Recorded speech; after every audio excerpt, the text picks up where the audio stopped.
صلی اللہ رسول اعوذ باللہ من الشیطان بسم اللہ. السلام علیکم خواتین و حضرات. جناب قبلہ بابا فرید الدین صاحب نے ایک مرتبہ ایک بات یہ فرمائی تھی کہ 4 طرح کے لوگ ہوتے ہیں. ایک وہ جو جن کا ظاہر بڑا اجلا ہوتا ہے لیکن باطن بڑا خستہ ہوتا ہے. ایک وہ جن کا ظاہر بڑا خستہ ہوتا ہے لیکن باطن بڑا اجلا. اور ایک وہ جن کا ظاہر بھی خستہ اور باطن بھی خستہ. اور چوتھی قسم انسانوں کی وہ جن کا ظاہر بھی اجلا اور باطن بھی اجلا. جن لوگوں کا ظاہر خستہ اور باطن اجلا ہوتا ہے یہ مجذوبین ہیں، صاحب جنون ہیں، صاحب عشق ہیں. ان صاحبان عشق اور صاحبان جنون کی رب تعالی سے محبت اس مقام کو پہنچی ہوتی ہے کہ جہاں انہیں رب کی تجلیات کے مشاہدے ہی سے فرصت نہیں ہوتی اور ان کو اتنا ہوش ہی نہیں رہتا کہ وہ اپنے ظاہر پر کوئی توجہ دے پائے. تو اپنی ذات پر توجہ نہ دینے کے نتیجے میں ان کا ظاہر خستہ ہوتا چلا جاتا. وہ جن کے ظاہر اجلے ہیں لیکن باطن خستہ ہیں، اللہ تعالی اس حال سے ہم سب کو معاف رکھے. یہ در حقیقت وہ ہیں جن کی عبادات بھی ریا ہے، جن کا ظاہر بھی دکھاوا ہے، جن کا جنون بھی دکھاوا ہے، عشق بھی دکھاوا ہے. اور انہی کے بارے میں رب تعالی ان کی عبادات ان کے منہ پہ دے مارتا ہے. اور بقول بابا فرید الدین گنج شکر رحمۃ اللہ علیہ کہ وہ جن کے باطن اور جن کے ظاہر دونوں خستہ ہیں یہ عام انسان ہیں، دنیا دار لوگ ہیں.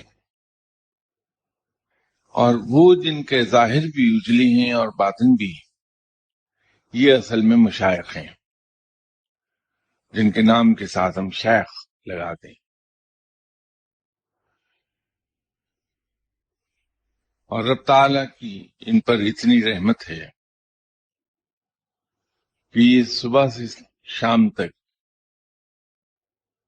اسرار الہی کو انجوائے کرتے رہتے ہیں، اس کا مشاہدہ کرتے رہتے ہیں. اسرار الہی کے پیالے بھر بھر کے پیتے ہیں لیکن اس خوبصورتی کے ساتھ کہ یہ چھلکتے نہیں.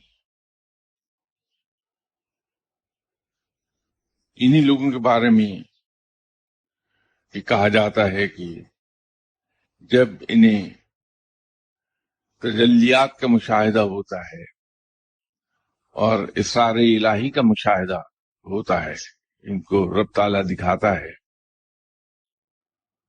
تو یہ بڑی خوبصورتی سے اس کو ایبزارب کر جاتی ہیں، اس کو ظاہر نہیں ہونے دیتے، یہ بھید نہیں کھلتے. ہاں البتہ یہ جب ایک مقام تک پہنچتے ہیں کہ ان کا باطن لبریز ہو جاتا ہے، جب ان کا دل اسرار الہی سے لبریز ہو جاتا ہے اور مزید اسرار الہی رکھنے کو وہاں جگہ نہیں رہتی، تو پھر یہ اس کا اظہار شروع کر دیتے ہیں۔ ابتدا میں اگر اسرار الہی کا مشاہدہ ہوا اور انسان نے اس کا بھید ظاہر کر دیا تو اس کی سزا بڑی کڑی ہے، وہ سلسلہ وہیں رک جائے گا۔ لیکن جب اس مقام پر آ جائے کہ اس کا دل پوری طرح لبریز ہو جائے اسرار الہی سے، اس کی تجلیات سے، تو پھر اگر وہ اس کو ظاہر کر دے تو اس میں کوئی مذائقہ نہیں، بلکہ ایک طرح سے وہ مباح ہو جائے گا کہ اس سے لوگ انسپائر بھی ہوں گے اور اسپائر بھی کریں گے اسے۔ منصور الحلاج کا نام ہم سب نے سنا ہے۔ بابا فرید گنج شکر رحمۃ اللہ علیہ سے یہ روایت ہے کہ منصور الحلاج ان کی ایک ہمشیرہ مشائخ میں سے تھی، اور وہ روزانہ رات کو جنگل میں چلی جاتی تھیں اور تنہائی میں عبادت کرتی تھیں۔ جب صبح دم عبادت سے فارغ ہو کے گھر آنے لگتی تھی تو رب تعالی کا ایک فرشتہ انہیں اسرار الہی کا مشاہدہ کراتا تھا۔ وہ اسرار الہی کا مشاہدہ بصورت مشروب کے پیالہ ہوتا تھا۔ منصور الحلاج متجسس تھے اس بات پر کہ میری ہمشیرہ روزانہ رات کو کہاں چلی جاتی۔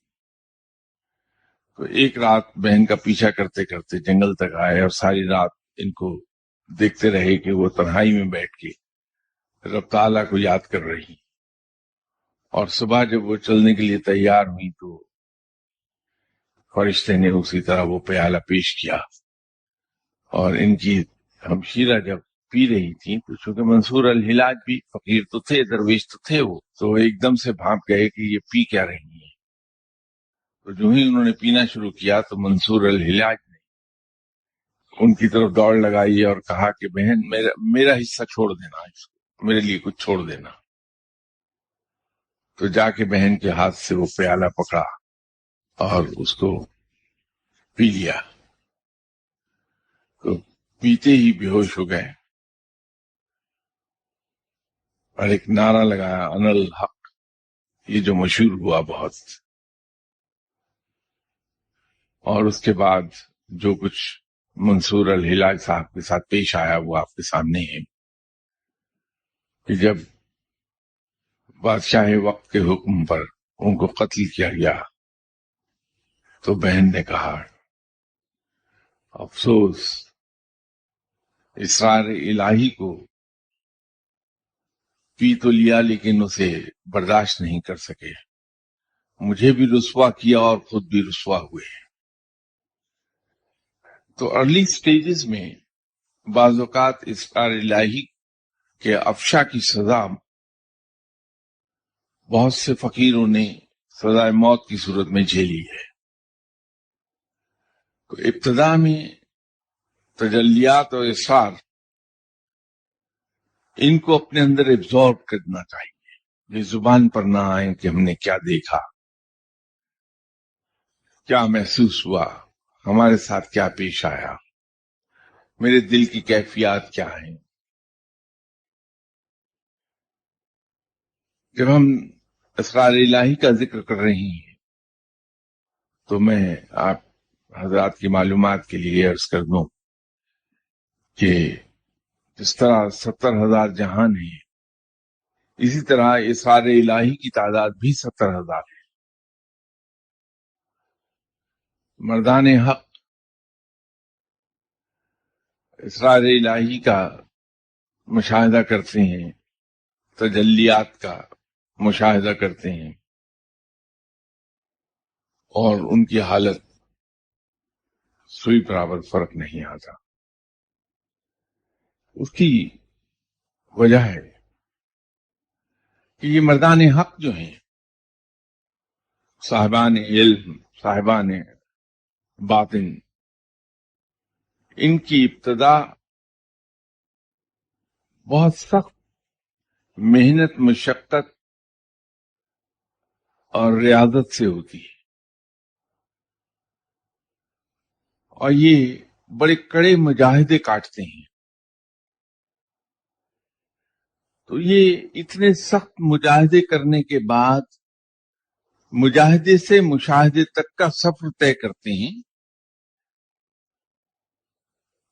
لیکن وہ سفر، مجاہدے سے مشاہدے تک کا سفر، عشق الہی کے زور پر طے ہوتا ہے.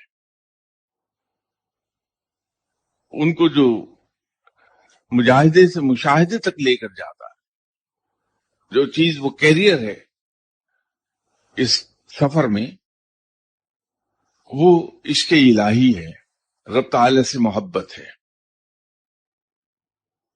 یہی وجہ ہے کہ مردان حق جو ہیں، مردان علم و عقل، یہ ابتدائی سے اسرار اور تجلیات کی ابتدائی شکل سے شروع ہوتے ہیں ان کو ایبزارب کرنا، اور رفتہ رفتہ وہ ہائر لیولز کی طرف سفر کرتے رہتے ہیں. اس کی مثال بالکل اس طرح سے ہے کہ سانپ کے کانٹے کا تریاک جو بنایا جاتا ہے وہ گھوڑے کے خون سے بنتا ہے، اور آپ جانتے ہیں کہ گھوڑا جس کے خون سے تریاک بنایا جاتا ہے، سانپ کے کانٹے کا علاج ہوتا ہے، اس کو پیدائش کے فوراً بعد سے بہت ہی معمولی سی زہر کی ڈوز انجیکٹ کرنا شروع کر دیتے ہیں ریگولر انٹرولز کے بعد، اور وہ زہر کے اس انجیکشن کی مقدار بڑھتی چلی جاتی ہے رفتہ رفتہ، حتیٰ کہ خاصی بڑی مقدار میں گھوڑے کو زہر کے انجیکشن لگائے جاتے ہیں ریگولر انٹرولز پر. اور جب وہ گھوڑا زہر کی ایک بڑی مقدار بڑا کمفرٹیبلی برداشت کرتا ہے، اس کے لیے وہ روٹین کا معاملہ بن جائے، تو پھر اس کے خون سے تریاک بنایا جاتا ہے، اور جس کو سانپ کاٹ لے اس کو اس تریاک کا انجیکشن دے کر بچا لیا جاتا ہے. تو اسی طرح یہ جو اللہ کی راہ پہ چلتے ہیں فقیر اور درویش، ان کی ابتدا فرائض کی ادائیگی سے ہوتی ہے اور نیکی کا راستہ اختیار. در حقیقت جس طرح سے ہم ہائیڈروجن کے 2 حصے اور آکسیجن کا 1 حصہ لے کے اگر اس کو بلینڈ کریں کنٹرولڈ انوائرمنٹ میں تو وہ پانی بن جاتا ہے H2O. اسی طرح فقر میں انسان ایک بلینڈ تیار کرتا ہے، وہ بلینڈ ہے عبادات کا، ذکر الہی کا اور نیکی کا. ہم غلط فہمی میں مبتلا ہوتے ہیں، جو عبادت گزار ہیں ہم انہیں نیک کہتے ہیں، اور جو نیک ہیں ان کو ہم بھلا آدمی کہتے ہیں. عبادت گزاری میں اور نیکی میں فرق ہے. تو اس کا بلینڈ تیار کرنا پڑتا ہے ایک فقیر کو، کیونکہ عبادت سے انسان کو پارسائی ملتی ہے.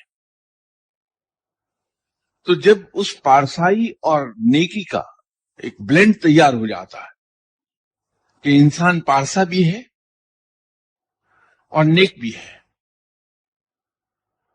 تو اس بلینڈ کے تیار ہونے کے نتیجے میں رب ملتا ہے انسان کو. یہ جو آج ایک فیشن چل نکلا ہے، اور خود میں بھی صبح سے رات تک اس بات پہ سرگرداں رہتا ہوں کہ کوئی مرد مومن مجھ پہ نگاہ ڈال دے اور میں نیک ہو جاؤں، مجھے رب مل جائے. اور میرا بھی یہ پختہ یقین ہے سب کی طرح کہ اگر رب مجھے ملے گا تو صرف تسبیحاں پھیرنے سے ملے گا. میں بھی تلاش میں پھرتا رہتا ہوں کہ کہیں سے کوئی ایسی تسبیح مل جائے کہ مجھے رب مل جائے اس تسبیح کے گھمانے سے. رب نہیں ملتا، تسبیحوں سے نہیں ملتا. رب اگر ملے گا تو اس کا ایک آسان سا نسخہ میں نے عرض کیا کہ آپ کو پارسائی اور نیکی دونوں کا ایک بلینڈ اپنے اندر تیار کرنا پڑا. ہر وہ انسان جو رب ڈھونڈتا ہے اس کو چاہیے کہ اپنے اندر پارسائی اور نیکی دونوں اکٹھی کر لے. رب اس کا ہے.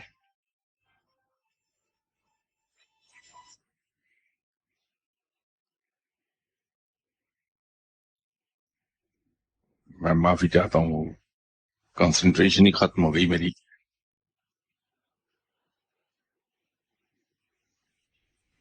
بھی کچھ سوالات ہیں جو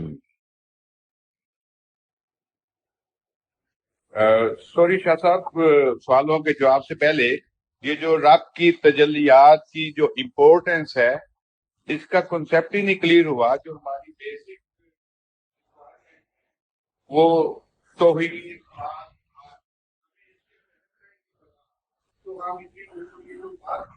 رب کی تجلیات پہلے یہاں جو ماڈرن سیولائزیشن ہے وہ سائنس اور ٹیکنالوجی کا ضرور ہے. پہلے اس میں اپنے آپ کو کریکٹ کر لیں. پہلے مرد بہت ہم نہیں کر سکتے اور ہم دوسرے کے ساتھ ہمارا بہیویئر اور ایٹیٹیوڈ پہلے تو یہ کریں دین وی شوڈ ایڈوانس ورڈ رب کی تجلیات. تو یہ تھوڑا سا پلیز اس پہ تھوڑا سا آپ دوستی ڈال دیں. تو اس لیے میں معذرت کر رہا تھا کہ وہ اصل میں میری کنسنٹریشن ایک دم سے ٹوٹی. وہ ٹیلی فون کی گھنٹی وہ سلسلہ کہیں منقطع ایسا میرا ہوا کہ باوجود کوشش کی کہ میں اس کو سوچ کے کسی طرح دوبارہ سے اسے شروع کر لوں، وہ کر نہیں پایا میں، اس لیے میں نے معذرت کی تھی. دیکھیے، یہ جو آپ نے بنیادی پلرز، بنیادی تعلیم قرآن کی، اسلام کی آپ نے بتائی، جو میں آپ سے عرض کر رہا تھا کہ پارسائی اور نیکی کا ایک بلینڈ تیار کیا جائے. آپ اگر میرے الفاظ یاد کر پائیں، میں نے یہ عرض کیا تھا کہ عبادات سے پارسائی ملتی ہے. جو عبادات ہیں اس پر میں پہلے زور دے رہا تھا، نیکی پر بعد میں زور دیا. ہم مسلمان ہو ہی نہیں سکتے جب تک ہم توحید پر ایمان نہ لے آئیں کہ رب صرف اور صرف ایک ہے. اور ایمان لانے کے لیے دوسری اہم ترین شرط یہ ہے کہ ہم آپ صلی اللہ علیہ وسلم کو رب کا بھیجا ہوا سچا رسول مانیں. آپ صلی اللہ علیہ وسلم کو ہم نبی آخر الزمان مانیں. اسی طرح ہم قرآن پاک کو الہامی کتاب مانیں، اور پھر اس سے آگے کے مرحلے پر ہم چلیں کہ وہ تمام پیغمبر، رسول اور نبی جو آپ صلی اللہ علیہ وسلم سے پہلے تشریف لائے ان پر ایمان لائیں کہ وہ اللہ کے سچے نبی تھے. سب قرآن پاک سے پہلے جو الہامی کتابیں ہیں ان پر ہم ایمان لائیں کہ وہ رب کی بھیجی ہوئی الہامی کتابیں ہیں. تو اس کے بعد ہی ہم مسلمان ہوتے ہیں.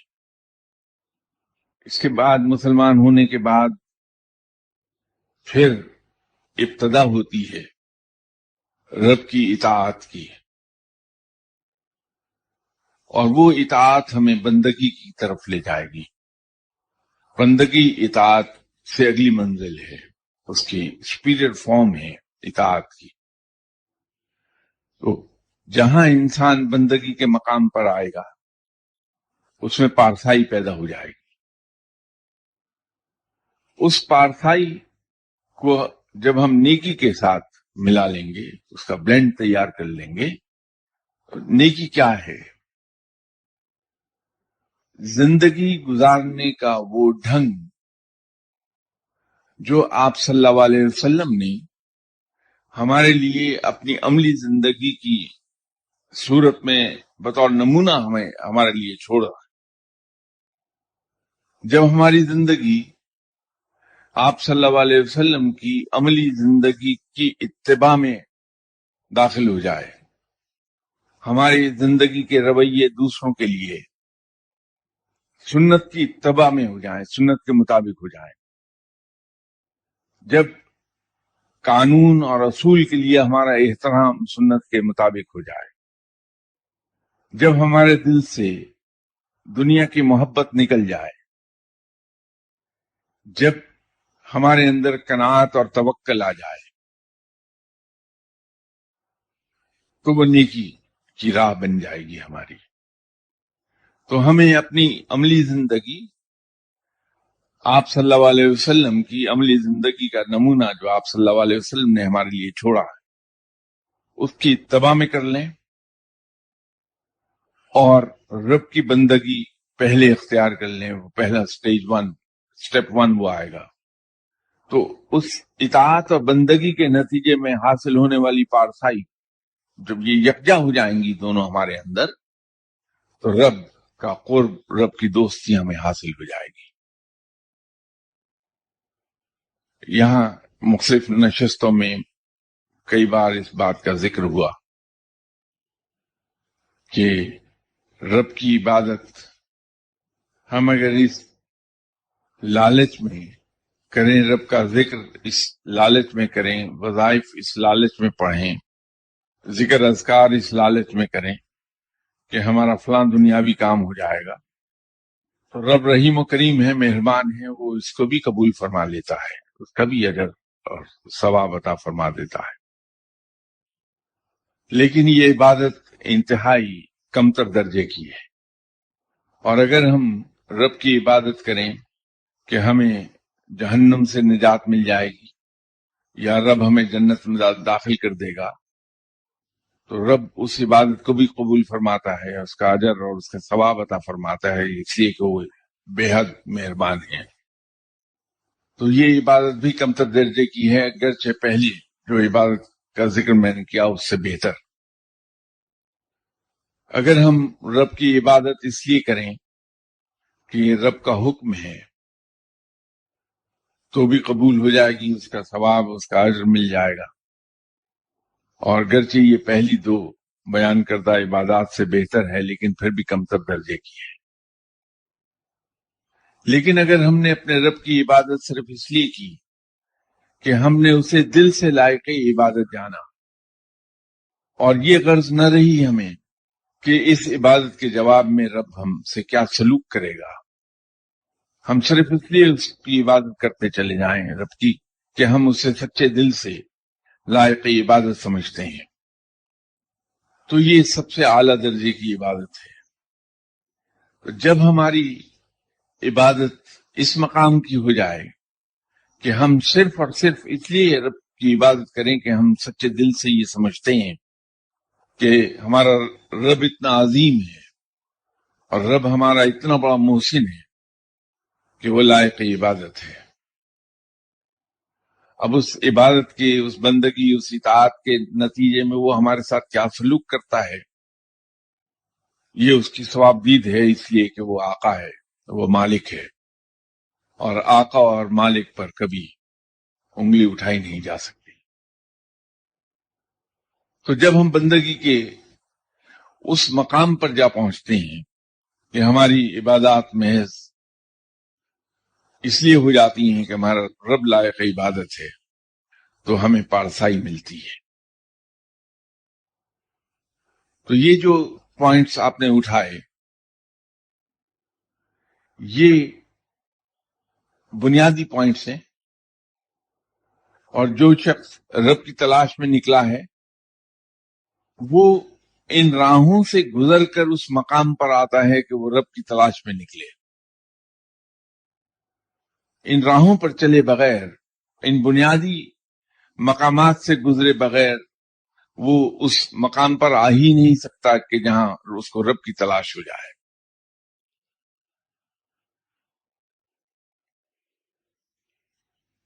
میں نے شاید یہاں کسی زمانے میں ایک قصہ سنایا تھا کہ میں میری زندگی کی پہلی جاب سوئی گیس کی تھی، اور وہ بالکل نوجوانی کا عالم تھا، 22 ایئرس کی ایج۔ کچھ عرصے کے بعد جب میں نے جوائن کیا تو یہ برٹش کمپنی ہوا کرتی تھی۔ کچھ عرصے کے بعد وہ مدت پوری ہو گئی جو گورنمنٹ آف پاکستان نے اس برٹش گروپ کے ساتھ طے کیا تھا کہ آپ یہ پائپ لائنز بچھا دیں گے، اس کے نتیجے میں آپ 10 سال فری آف کاسٹ گیس حاصل کر سکتے ہیں اور اسے بیچ سکتے ہیں۔ تو وہ ایگریمنٹ پیریڈ پورا ہونے کے بعد گورنمنٹ آف پاکستان نے سوئی گیس کو ٹیک اوور کر لیا۔ گورنمنٹ آف پاکستان کے ٹیک اوور کرنے کے ساتھ ہی اس پر گورنمنٹ آف پاکستان کے سروس رولز اپلیکیبل ہو گئے تھے۔ تو وہ تمام حضرات جو 58 ایئرس کی ایج سے زیادہ تھے اس زمانے میں، ان کو کہہ دیا گیا کہ آپ ریٹائر کر دیے جائیں گے۔ وہیں اکاؤنٹس ڈپارٹمنٹ میں میرے ایک سینئر کولیگ تھے، عمر میں سینئر تھے، شاید میرے والد کی عمر اس وقت جو تھی اس سے بھی زیادہ عمر تھی ان کی۔ انہوں نے مجھ سے کہا کہ میری ریٹائرمنٹ آ گئی ہے، میرا بیٹا ہے جس نے ایم اے انگلش کیا ہوا ہے، سی ایس ایس کرنا چاہتا تھا، اس وقت یہ سی ایس پی کہلاتا تھا، سول سروس کا کمپٹیشن ایگزام دینا چاہتا تھا، ریٹن تو پاس کر لیا لیکن وائوا میں فیل ہو گیا۔ تو اگر آپ اس کو، آپ کے بجٹ میں ایک پروویژن ہے ٹریننگ کی، اگر آپ اس کو لے لیں ایز ٹریننگ تو میرے گھر کے مسائل حل ہو جائیں گے جو ریٹائرمنٹ کے بعد میں ایکسپیکٹ کر رہا ہوں۔ تو obviously میرا جواب یہی تھا کہ آپ میرے والد سے بھی بڑے ہیں، آپ حکم کیجئے، لے آئیے بیٹے کو، میں لے لوں گا اسے ایز ٹریننگ۔ اب میں خود اس وقت 22 ایئرس کا تھا۔ نیکسٹ ڈے وہ صاحب لے کے آئے، تو ہی انہوں نے مجھے کہا کہ میرا تو بے ساختہ میری زبان سے ایک جملہ نکلا کہ اوہ تایا ابا۔ تو وہ صاحب شکل سے اپنے والد سے بھی بڑے دکھائی دے رہے تھے، اور وہ نام ایسا بعد میں مشہور ہوا کہ ان کے ریٹائرمنٹ تک وہ تایا ابا ہی کے نام سے جانے جاتے تھے پولیس سوئی گیس میں۔ ان کے چہرے پر ایک عجیب سی چیز تھی، کچھ سمجھ میں نہیں آئی کہ وہ کیا، ایسا لگتا تھا جیسے ڈیفارم ہوا ہوا فیس ہے، اور جلد کی حالت بڑی عجیب و غریب سی تھی، تو کلیئرلی اس طرح سے اس میں فلیکس دکھائی دیتے تھے جیسے مچھلی کے جسم پر دکھائی دیتے ہیں۔ تو کچھ دن گزر گئے، ان کی ٹریننگ کرتا رہا میں، تو وہ سارا دن خاموش بیٹھتے تھے۔ جب صبح دفتر میں آتے تھے تو ان کے ہونٹ ہلتے ہوئے دیکھتا تھا، مجھے اندازہ ہوتا تھا کہ انہوں نے سلام کیا ہے تو میں وعلیکم السلام کہہ دیتا تھا۔ اسی طرح آفس سے نکلتے ہوئے ان کے ہونٹ صرف ہلتے تھے، آواز نہیں نکلتی تھی، تو ہونٹوں کے ہلنے سے میں اندازہ کر لیتا تھا کہ انہوں نے سلام کیا ہے، میں وعلیکم السلام کہہ دیتا تھا۔ تو سارا دن بیٹھے یا دفتر کا جتنا کام میں دے دیتا تھا وہ کرتے تھے، یا ویسے کاغذ پر لکھتے رہتے تھے۔ تو ایک دن میں ان کی سیٹ پر اچانک چلا گیا اور جا کے میں نے وہ کاغذ پکڑا، تو میں نے دیکھا کہ وہ مختلف فگر ورک کر رہے ہیں۔ میں پوچھا کہ تایا ابا یہ کیا کرتے ہیں آپ؟ تو مجھے بڑی حیرت ہوئی۔ میں نے جیسے عرض کیا کہ 22 ایئرس کی ایج تھی اور تمام الٹی حرکتیں میں کرتا پھرتا تھا وہاں پورے دفتر میں۔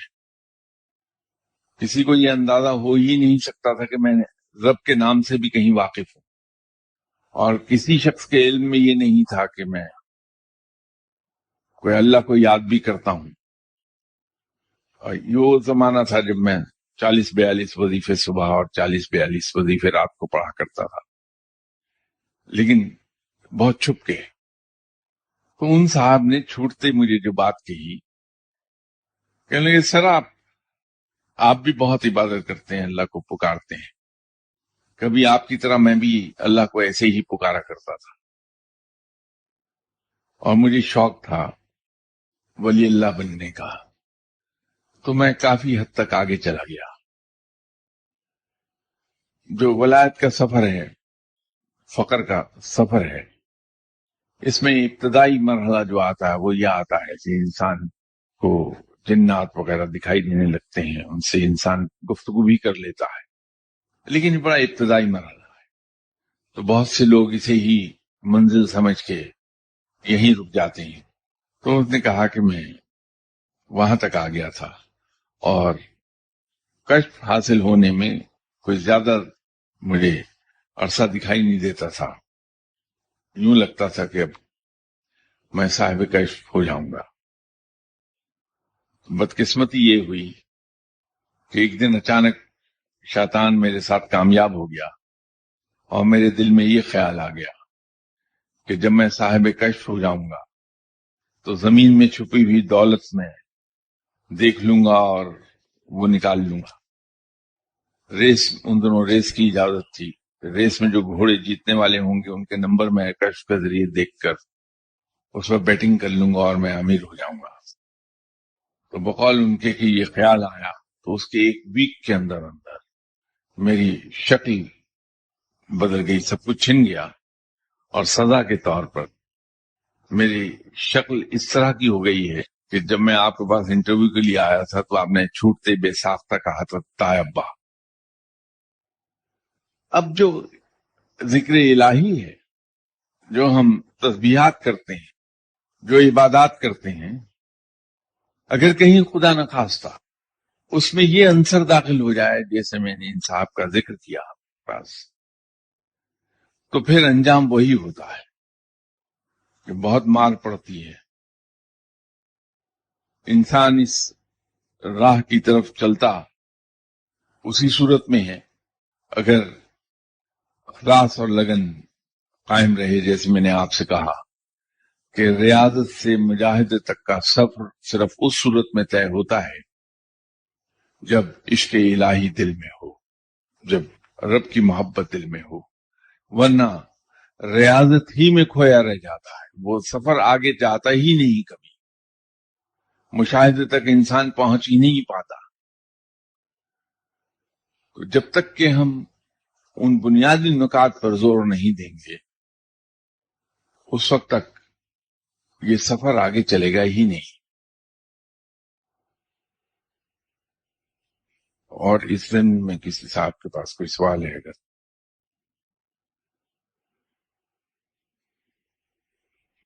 معلوم ہے واقعہ اس کی ڈیفینیشن اور پریکٹیکل ایگزامپل آپ کی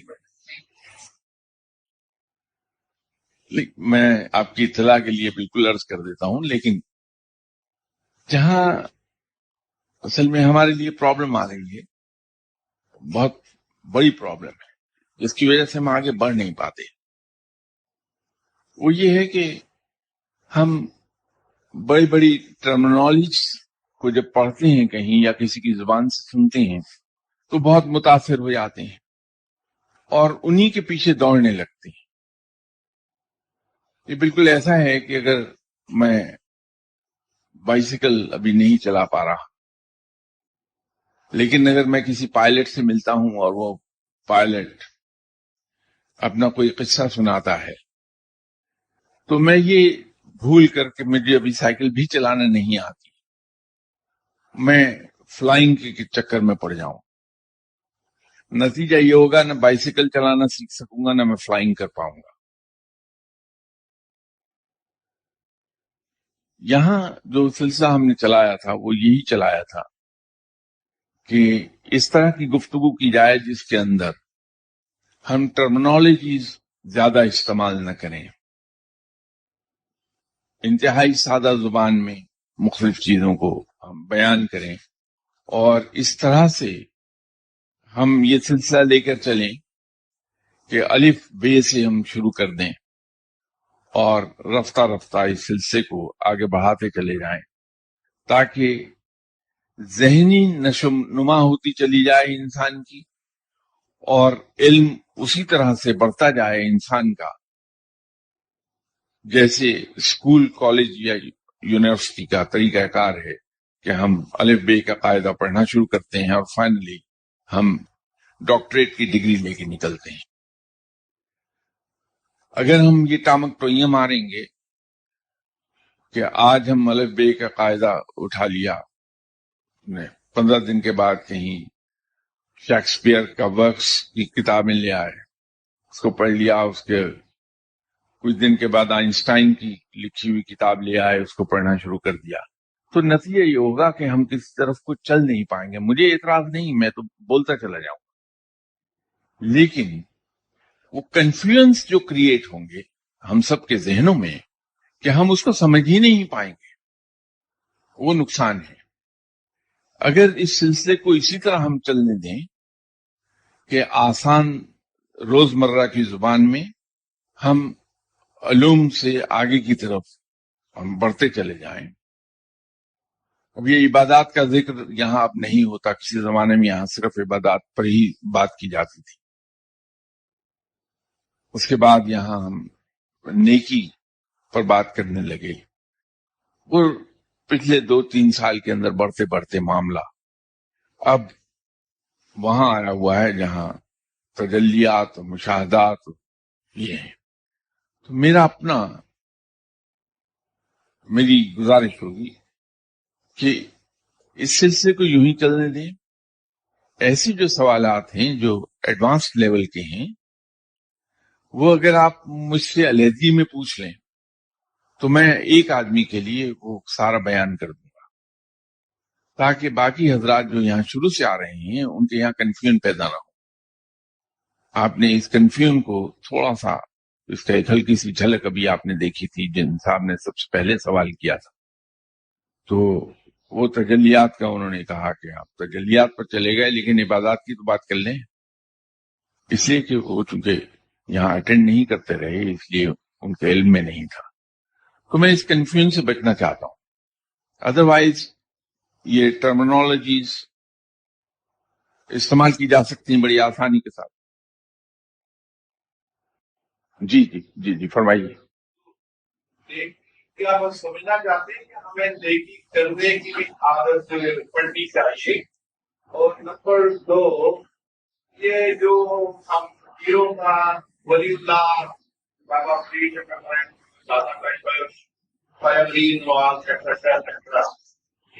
یہ بالکل جو بیسک برانڈ ہے وہ تو وہی ہے, لیکن آج 2013 ہے, لوگ جو ضروریات مختلف ہیں ان کے پیمانے وہ چیز میں وہ بھی نہیں ہو رہے ابھی.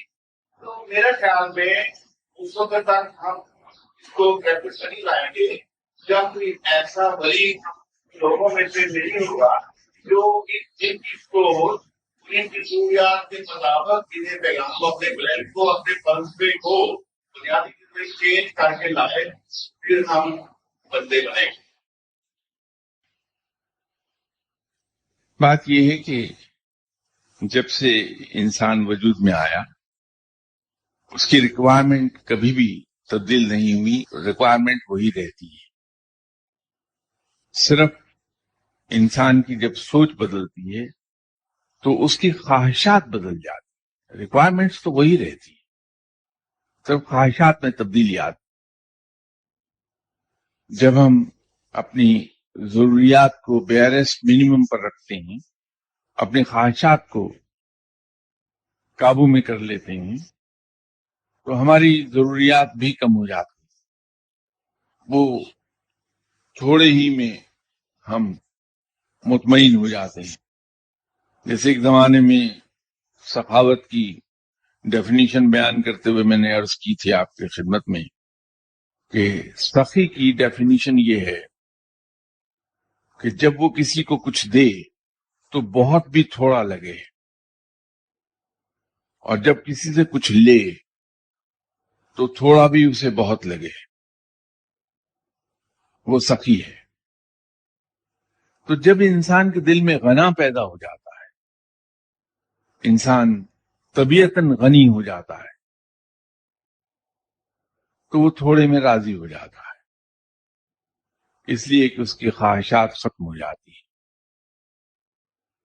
آج سے 800 سال پہلے بھی انسان کی ضروریات ایسی ہی تھیں اور خواہشات بھی یوں ہی بڑھتی چلی جا رہی تھیں.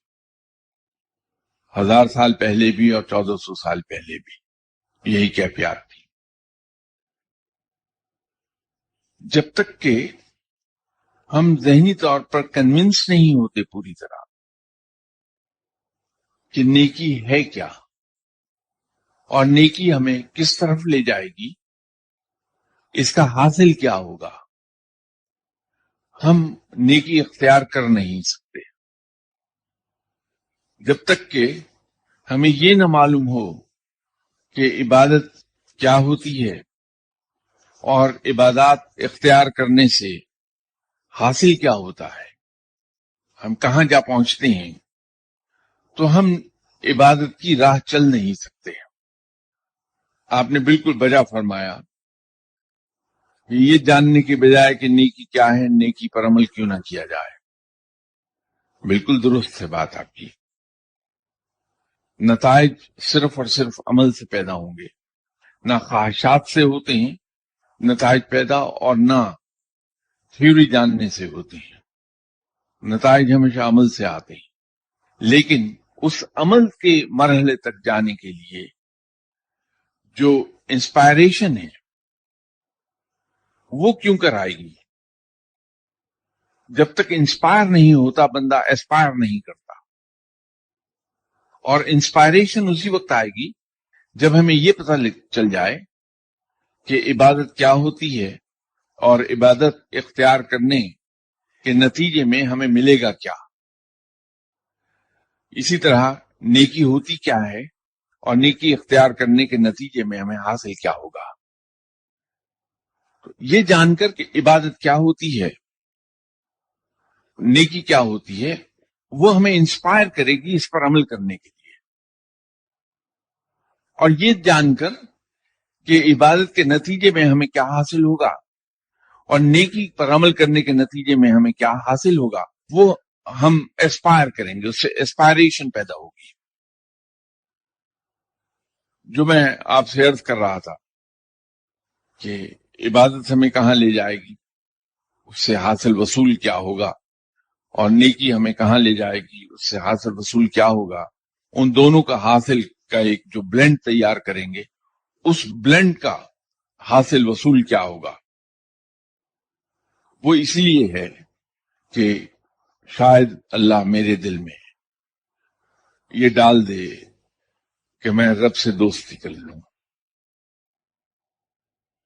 یہ بزرگ جن کو کوٹ میں نے کیا، بابا فرید الدین گنشکر رحمۃ اللہ علیہ صاحب، یا انہی کے دوسرے ساتھی جو ان سے پہلے گزرے یا ان کے بعد آئے، ان کی کوٹیشنز دینے سے مراد بھی یہ ہے کہ کسی طرح ہم ان کے واقعات پڑھ کے، ان کی تعلیمات سن کر انسپائر کریں کہ ہم انہی کی راہ پہ چل دیں، کیونکہ وہی نیکی کی راہ تھی۔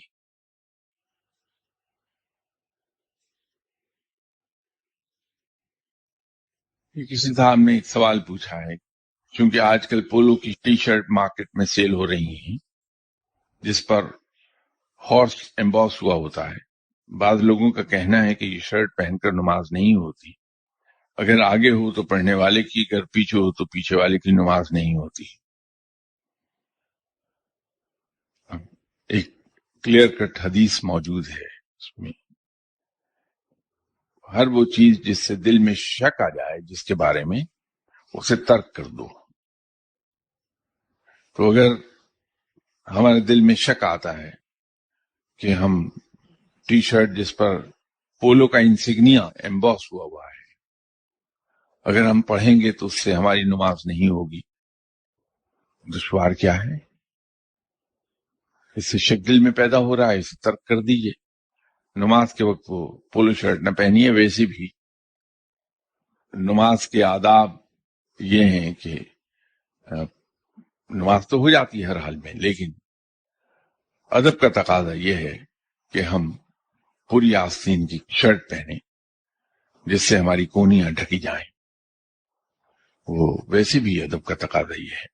تو پولو شرٹ پہن کر نماز پڑھنے کی بجائے اگر ہم نماز کے وہ شرٹ پہن لیں جس کی سلیوز کونی سے نیچے آئی ہوئی ہیں، وہ تو ویسے بھی اچھی بات ہے، ادب کی بات ہے۔ اور اگر ایسا موقع نہیں ہے تو اگر اپنے اوپر چادر اوڑھ لیں ہم، جس سے ہمارے کونیاں بھی چھپ جائیں، اور پولو شرٹ اگر پہنی ہے تو اس پر پولو کا انسگنیا جو لوگو اس کا ایمبوس ہوا ہے وہ بھی چھپ جائے، تو دل کا وہم بھی نکل جائے گا، شک ہے وہ بھی نکل جائے گا، بڑا آسان سا کام ہے۔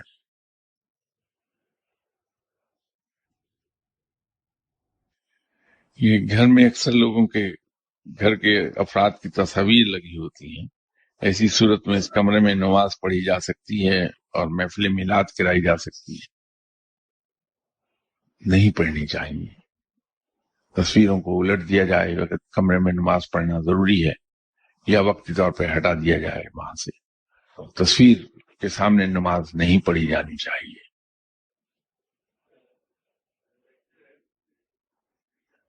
یہاں پہ آ رہا ہوں اور میں جب یہاں پہ ہوتا ہوں نا میں انسپائر ہو جاتا ہوں، اور میرے دل میں وہی آتا ہے کہ اب وہ تو ہم نے نورانی قاعدے میں پڑھ لیا بچپن سے، آمنت باللہ ملائکتہ توحید وہاں تک کنسپٹ کلیئر ہے، وہ 5 فرائض تک۔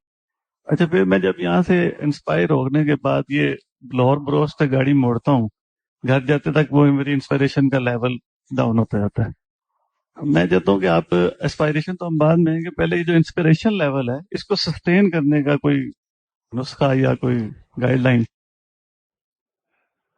اس کا بڑا آسان طریقہ ہے۔ آپ نوجوان ہیں، اسی دنیا میں رہتے ہیں، تو آپ کبھی نہ کبھی کسی نہ کسی رنگ میں عشق مجاز میں مبتلا ہوئے ہوں گے۔ اس کیفیت میں جس شخصیت کے ساتھ بھی آپ کی ذہنی قربت ہے، اس کا خیال آپ کے ذہن سے نہیں نکلتا، ہر وقت ذہن میں اس کا خیال رہتا ہے۔ بڑا آسان نسخہ ہے کہ انہی لائنز پر ہم وہ چیزیں جو ہمیں انسپائر کر رہی ہیں، اگر دن میں 8-10 مرتبہ جو ہی فرصت کے لمحات ہوں تو ہم اسے ذہن میں دہرائیں، تو وہ انسپائریشن گھر بنا لیتی ہے ذہن میں، پھر انسان ادھر کو چل پڑتا ہے۔ وقتی طور پر کسی چیز سے ہم متاثر ہوئے اور انسپائر ہوئے، لیکن کچھ دیر کے بعد وہ ذہن سے چیزیں محو ہو گئیں تو انسپائریشن بھی ختم ہو جاتی ہے۔ اگر ہم اخلاص کے ساتھ اس راہ پہ چلنے کے متمنی ہیں تو پھر جو ہی ہم یہ محسوس کریں کہ ڈی ٹریک ہونے لگے ہیں تو ان چیزوں کو ایک بار پھر یاد کر لیں، انشاءاللہ تعالی انسپائریشن اپنی جگہ قائم رہے گی۔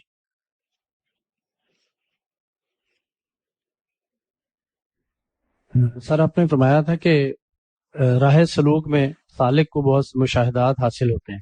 سر جدید نفسیات دان جو ہیں وہ ان سب کو دماغ کی ایک کیفیت بتاتے ہیں سر، تو ان مشاہدات اور کیفیات کے درمیان سچائی کیا ہے؟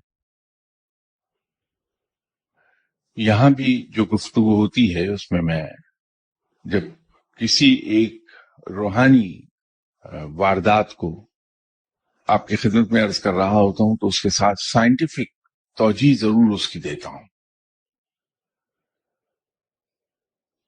اور وہ سائنسی توجیہ پیش کرتے وقت میں اکثر اوقات یہ کہا کرتا ہوں کہ سائنس کے مطابق، اور بات درست بھی ہے، یہ سب کھیل ہمارے دماغ کا ہے۔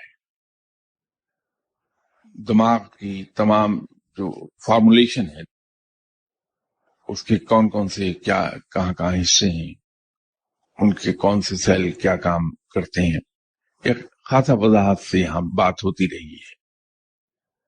تو اگر آپ سائنٹیفک توجیہ کے طور پر بات کریں تو ہمارے دماغ کے مختلف سیل جو عام حالات میں ایکٹیویٹ نہیں ہوتے، یہ تو آپ نے پڑھا ہوگا کہ جو جینیس لوگ ہیں وہ صرف اپنے دماغ کا 30 to 40% استعمال کر پاتے ہیں، 60% دماغ ان لوگوں کا بھی آئیڈل پڑا رہتا ہے۔ اس میں کیا کیا اسرار چھپے ہیں یہ سائنس گریجولی ڈسکور کرتی چلی جا رہی ہے۔ مثلا یہ ہے کہ بہت سے ایسے تجربات ہوئے کہ وہ سروس جہاں پہ حالات کار سخت ہیں، چھٹی ملنا مشکل ہے، وہاں یہ تجربہ ہوا، اور جو HRM کے ماہرین تھے انہوں نے اس پہ فردر تحقیق بھی کی کہ کچھ لوگ اپنے اوپر ہائی ڈگری فیور طاری کر لیتے ہیں، اور جب اس پر تحقیق ہوئی کہ کس طرح سے طاری کیا جا سکتا ہے ہائی ڈگری فیور، تو پتہ یہ چلا کہ دماغ کے کچھ سیل ایسی ہیں کہ اگر کوئی بندہ مسلسل اس کے بارے میں سوچتا چلا جائے تو وہ ایکٹیویٹ ہو جاتا ہے، اور جب وہ ایکٹیویٹ ہوتے ہیں تو انسان کو 104 105 ڈگری کا ٹیمپریچر بھی ہو جاتا ہے۔ اسی طرح آپ نے وہ تحقیق بھی پڑھی ہوگی کہ بہت سے لوگ ایسے ہیں جو مختلف آبجیکٹس پر لائک ٹیبلز، چیئرز، ان پر نظر جما دیتے ہیں، کنسنٹریشن آف مائنڈ وہاں کرتے ہیں، یہ سائنس کی زبان میں بات کر رہا ہوں۔ تو وہ چیئر فضا میں لفٹ کر لیتے ہیں، ٹیبل ہوا میں لفٹ کر لیتے ہیں، تو یہ برین پاور ہے اگر ہم سائنس کی زبان میں بات کریں۔ روحانیت در حقیقت یہ کہتی ہے کہ یہ ہے تو برین پاور، لیکن اس کو ڈیولپ کرنے کے لیے جو آپ کو پازیٹو تھنکنگ چاہیے، جو بنیاد ہے کنسنٹریشن آف مائنڈ کی، آپ کا کنسنٹریشن اسپین اتنا ہی براڈ ہوگا جتنی آپ کی تھنکنگ پازیٹو ہو جائے گی۔ نیگیٹو تھنکنگ کے لوگوں کا کنسنٹریشن اسپین بڑا لو ہوتا ہے، تو جتنا براڈ بیسڈ ہوگا کنسنٹریشن اسپین، انسان اپنے دماغ سے اتنا ہی بہتر کام لے لے گا۔ وہ جو positive thinking concentration of mind کے لیے جو بہت ضروری ہے، وہ ڈیولپ کرنے کے لیے روحانیت کام آتی ہے، کہ انسان جب ہر ایک سے پیار کرتا ہے، کسی سے کوئی گلا شکوہ نہیں، کوئی شکایت نہیں، کسی کی عیب جوئی نہیں کرتا، خود کو نقصان پہنچانے والے کو وہ پہلے ہی معاف کر دیتا ہے بغیر اس کے معافی مانگے، خود بھوکا رہ کے دوسرے کے کام آ جاتا ہے، اپنی ضروریات روک کے دوسروں کی خدمت کر دیتا ہے، یہ وہ نیکی کی جو ابھی میں بات کر رہا تھا، اس کو سائنس پازیٹو تھنکنگ کہتی ہے۔ تو یہ پازیٹو تھنکنگ بڑی ضروری ہے، تو ہم اس کو روحانیت کہتے ہیں کہ نیکی اختیار جب آپ کریں گے تو آپ کے برین سیلز مختلف ایکٹیویٹ ہو جائیں گے اور ان سے یہ ہوگا۔ اور پھر اس سے ذرا پیچھے ہمیں جانا پڑے گا کہ قرآن کیا کہتا ہے۔ بابا آدم کو رب تعالیٰ نے علم الاسماء سکھایا تھا، جینیٹیکلی ہم سب میں ٹرانسفر ہوا ہے، ہم اس کو ڈیولپ کر سکتے ہیں نیکی کی راہ اختیار کر کے۔ آپ نیکی نہ کہیے، سائنس کی زبان میں بات کر لیں کہ ہم پازیٹیو ایٹیچیوڈز کی طرف جا کے پازیٹیو تھنکنگ کے ذریعے سے ہم وہ جینیٹیکلی جو کچھ ہمارے اندر علم موجود ہے اس کو ہم ڈیولپ کر سکتے ہیں، اس سے ہم اس دنیا میں داخل ہو جائیں گے جسے ہم غیب کی دنیا کہہ لیں، کیونکہ انسان کی آمد بھی غیب سے ہوئی ہے۔ غیب کیا ہے؟ جو ہماری نظروں سے، ہمارے علم سے اوجھل ہے، وہ غیب ہے۔ تو عالم الارواح سے ہماری روح آئی ہے، وہ غیب ہے۔ مر جانے کے بعد یہ روح عالم برزخ میں چلی جائے گی، وہ غیب کا عالم ہے، وہاں ہمارا علم۔ موجودہ ہماری زندگی ہے، اس کو اگر ہم غور سے دیکھیں تو ہر آنے والا لمحہ ہمارا غیب کا ہے، کیونکہ ہمیں اس کے بارے میں علم نہیں کہ اگلے لمحے کیا ہوگا۔ تو ہم غیب سے آئے، غیب میں رہے، غیب میں چلے جائیں گے۔ تو یہ جو ایک ایسپیکٹ ہے، اس کو رب تعالیٰ نے کہا کہ تمہارے سینوں میں جو قلب میں نے رکھا ہے، سینے کا لفظ اس میں استعمال ہوا، تو روحانیت میں ہم اسے قلب کہتے ہیں، سائنس اسے برین کہتے ہیں۔ تو بات وہی ہے کہ اگر سائنس کی روح سے دیکھیں گے تو بات پازیٹو تھنکنگ پہ چلی جائے گی، روحانیت میں دیکھیں گے تو بات نیکی پہ چلی جائے گی، دونوں بات ایک ہی ہے۔ تو اسی سے یہ چیزیں ڈیولپ ہوں گی۔ آپ سائنس کی زبان میں بات کر لیجئے، مذہب کو نہیں کوٹ کرنا چاہتے تو آپ یہ کہیے کہ برین پاور ڈیولپ ہو جائے گی، دماغ کے وہ حصے جو آئیڈل پڑے رہ جاتے ہیں وہ ایکٹیویٹ ہو جائیں گے، اور اس کے ذریعے سے ہم غیب کو دیکھ سکیں گے جہاں سے ہم آئے۔ ڈسٹنٹ ویونگ ایک نیا سبجیکٹ چلا امریکہ میں ابھی، جس پر پچھلے 18 سال سے کام ہو رہا تھا۔ وہ کیا ہے کہ بندہ نیو یارک میں بیٹھا ہوا آپ کو دریا امیزن جو افریقہ کے جنگلات میں گزر رہا ہے، اس کے کنارے بسے ہوئے موسائی قبیلے کی خبر دیتا ہے۔ وہ بندہ وہ بتاتا ہے کہ فلاں فلاں فلاں فلاں جگہ بندہ بیٹھا ہے۔ سائنس نے اس کو نام ڈسٹنٹ ویونگ کا دے دیا، ہم اس کو کشف کا نام دے دیتے ہیں۔ بات ایک ہی ہے، صرف ٹرمنالوجی کا فرق آ جائے گا، راہ وہی اختیار کرنی پڑے گی۔ سائنسی راستے سے جائیں تو بھی آپ کو پازیٹو تھنکنگ اختیار کرنا پڑے گی، روحانیت کی بات کریں گے تو بھی آپ کو نیکی کی راہ اختیار کرنا پڑے گی. پازیٹیو تھنکنگ اور نیکی بات ایک ہی ہے. آپ سے اجازت چاہتا ہوں بشرط زندگی انشاءاللہ. میں معافی چاہتا ہوں 10 منٹ آپ کے آج ایکسٹرا لے گیا میں. السلام علیکم.